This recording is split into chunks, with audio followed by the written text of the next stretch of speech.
जी हाँ स्टूडेंट, जैसे कि आप सभी जानते हैं कि आज की डेट में क्लास 12th को क्वालिफाई करने के बाद जो सबसे बड़ा क्वेश्चन यहाँ पर उठता है वो ये उठता है कि 12th को पास करने के बाद अब हम कौन सा कॉलेज जो है ज्वाइन करें, कौन सा कॉलेज हमारे बजट में आएगा, कौन सा कॉलेज हमारी स्टडी के अकॉर्डिंग बेस्ट रहेगा, कौन सा कॉलेज में हम जो है कंफर्ट फील कर पाएंगे।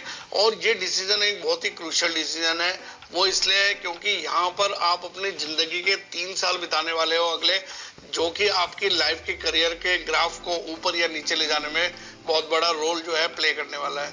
तो यहाँ पर सही कॉलेज को चूज करना बहुत ही एक महत्वपूर्ण डिसीजन है जो हर एक स्टूडेंट को जान लेना चाहिए। और मैं समझता हूँ कि यहाँ पे अगर आप क्लास 12th में हो या फिर क्लास 12th क्वालिफाई कर लिया है और अब आप जो है कॉलेज को चूज करने जा रहे हैं, तो एक बार थोड़ा सा समय देकर ये वीडियो शुरू से लेकर एंड तक देख लीजिए। इस वीडियो में आपको प्रॉपरली वो जानकारी हो जाएगी कि सही कॉलेज को चूज करने के लिए क्या क्या चीजों की जरूरत होती है। मैं यहाँ पे 10 इंपॉर्टेंट पॉइंट्स लेकर आया हूँ, बहुत ही रिसर्च करके, स्टूडेंट के साथ में डिस्कस करके, फैकल्टीज के साथ में बात करके, कॉलेज के मैनेजमेंट के साथ में बात करके, तब ये वीडियो हम लोग आपके लिए तैयार कर रहे हैं ताकि मैं पहुंचा सकूं हर एक स्टूडेंट को ये इंपॉर्टेंट बातें जो कि क्लास 12th के बाद पास करने के बाद उसे कॉलेज चूज करने के लिए जरूरत पड़ती है।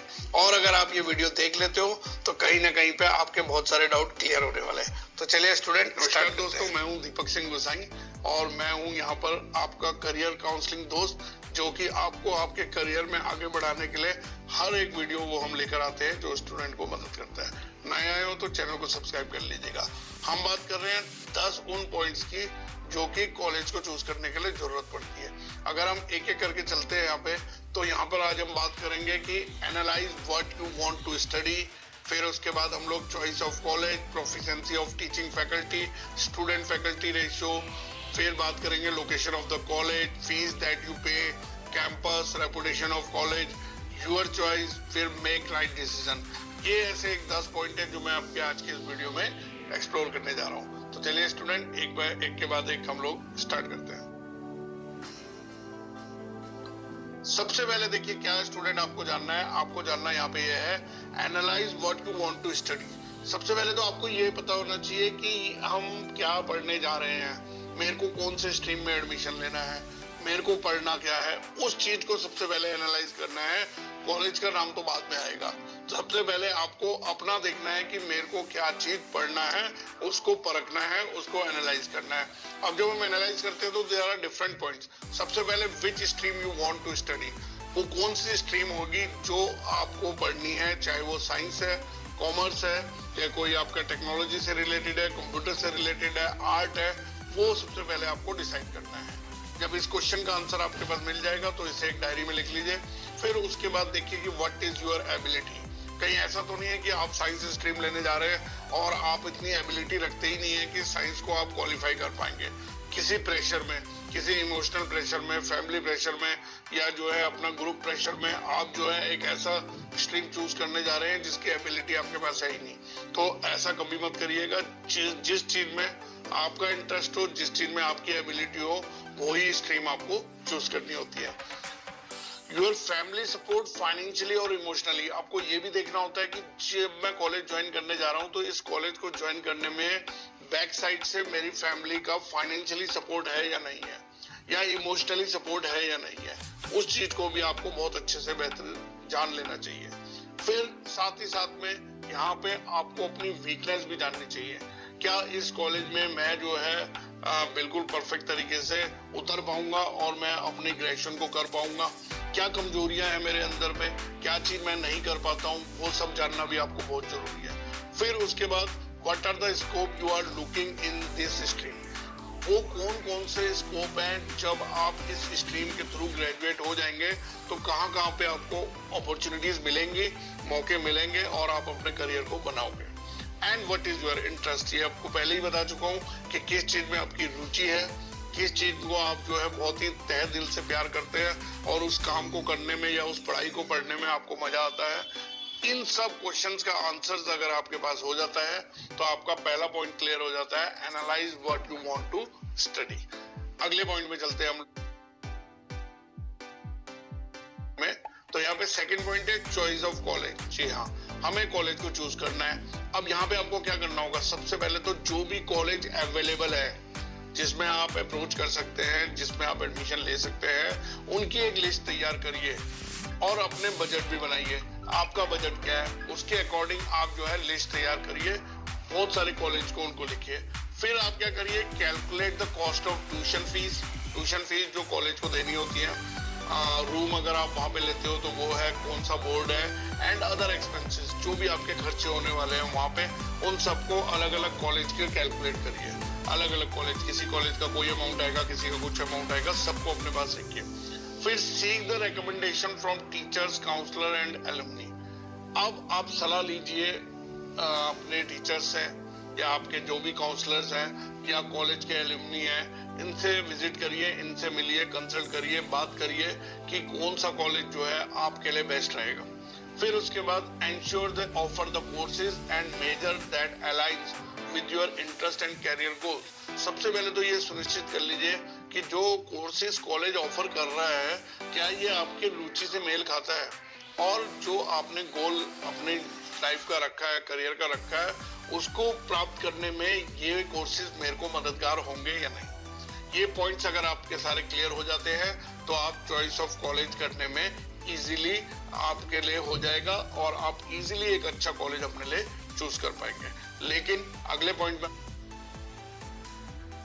तीसरे पॉइंट पे हम आते हैं, proficiency of the teaching faculty. जी हाँ, यहाँ पर बहुत ही इंपॉर्टेंट हो जाता है ये जानना कि जो कॉलेज हम ज्वाइन करने जा रहे हैं वहां पे जो फैकल्टी है उनका लेवल क्या है, क्योंकि जिनसे हमने जो है पूरी शिक्षा प्राप्त करनी है, तो अगर उनका ज्ञान अच्छा होगा तो ही हमें अच्छा ज्ञान प्राप्त होगा।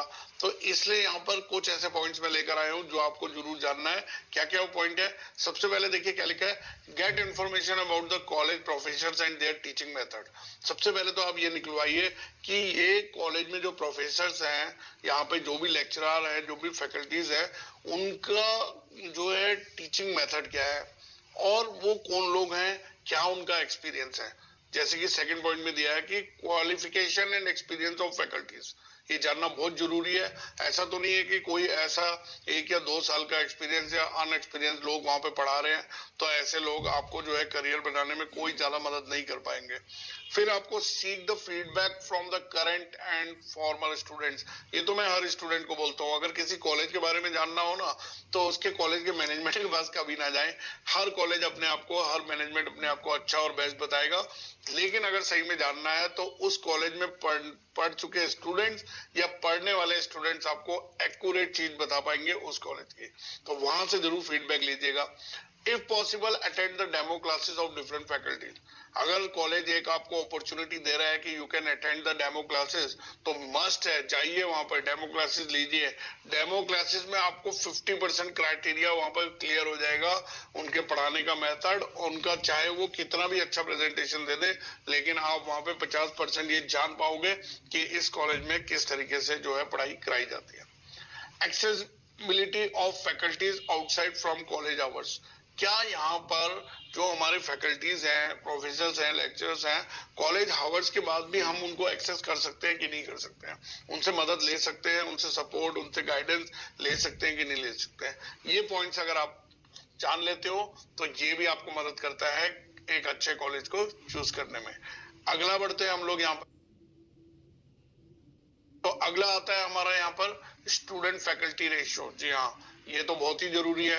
अगर एक फैकल्टी है और पढ़ने वाले बच्चे वहां पर 250 बैठे हैं, 200 बैठे हैं, 150 बैठे हैं, तो भाई सिर्फ टीचर पढ़ाता जाएगा, जो आगे के 5-10 बच्चे सीरियस बैठे हुए हैं उनको समझ आता जाएगा, पीछे वाले बच्चों का सिलेबस कंप्लीट होता जाएगा, कुछ भी ज्ञान मिलेगा नहीं और आप अपने जो है कोई भी करियर बिल्ड कर नहीं पाओगे।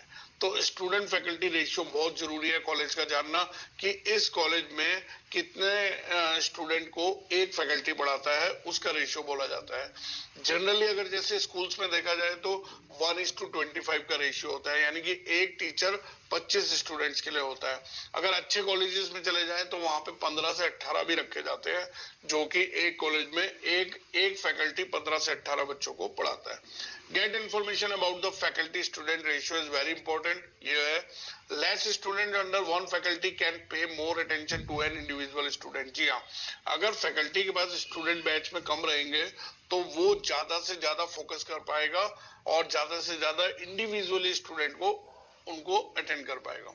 Student and faculty have close group academic relation.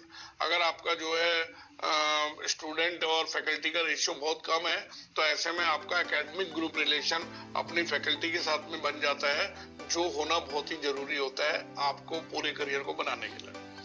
साथ साथ में in less student faculty can understand more about weakness and strength of each and every student. जी हाँ, हर एक स्टूडेंट की कमजोरियां और उसकी ताकत को जान पाता है वो फैकल्टी, अगर जो है फैकल्टी स्टूडेंट रेशियो कम है।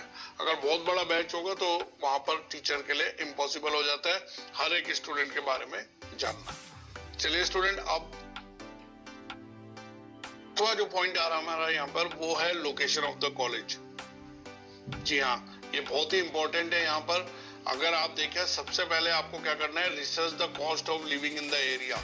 आप जब कॉलेज की लोकेशन जान रहे हैं तो उस वक्त आपको ये देखना चाहिए जिस लोकेशन में कॉलेज है उस लोकेशन की कॉस्ट ऑफ लिविंग क्या है, ये आपको जरूर कैलकुलेट कर लेनी चाहिए। Get information about the housing, food, transportation and other daily expenses, कि अगर आप वहां पे घर लेते हैं तो कितना खर्चा होगा, खाने का क्या खर्चा होगा, ट्रांसपोर्टेशन का आपको कितना जो है एक्सपेंसेस देना पड़ेगा और आपके डेली के एक्सपेंसेस क्या होंगे, उन सब को जोड़ के कॉस्ट ऑफ लिविंग बनती है। उसको आपको जानना होगा पहले उस लोकेशन का। फिर decide whether you want to attend the college in urban, suburban और रूरल सेटिंग्स, यानी कि आपको ये भी डिसाइड करना होता है कि मेरा कॉलेज कहाँ पर आपको ज्यादा बेहतर लगेगा, कि ये सिटी के बीच में होना चाहिए या फिर जो है सब अर्बन एरियाज में होना चाहिए, कि ना ही सिटी है ना ही जो है यहाँ पर जो है कोई विलेजेस हैं, या फिर बिल्कुल रूरल एरियाज में आप कॉलेज चाहते हो। तो ये आपको डिसाइड करना है कि कौन से कॉलेज में आप कंफर्ट फील करोगे। फिर उसके बाद टाइम एंड डिस्टेंस कैलकुलेशन जरूर कर लीजिए from your residence to college. आप अगर डेली अपने रेजिडेंस से जा रहे हैं या अपने हॉस्टल से जा रहे हैं तो कितना टाइम लगेगा और कितना डिस्टेंस है वहां तक पहुंचने का, ये कैलकुलेशन आपके पास होना जरूरी है। क्योंकि मैं देखा हूँ कि कई बार जो है कॉलेज स्टूडेंट जा रहे हैं तो पता चल रहा है 2 to 3 hours they are spending only on the transportation। तो ऐसे ट्रांसपोर्टेशन से आपका समय खराब होता है और आपको जो है प्रिपरेशन करने का टाइम कम मिल पाता है। हॉस्टल फैसिलिटीज कॉलेज में क्या है, फूड क्वालिटी क्या है और वहाँ का पूरा एनवायरनमेंट क्या है, क्या वो मेरे अनुकूल है या नहीं है, इस चीज को जानना भी बहुत जरूरी है।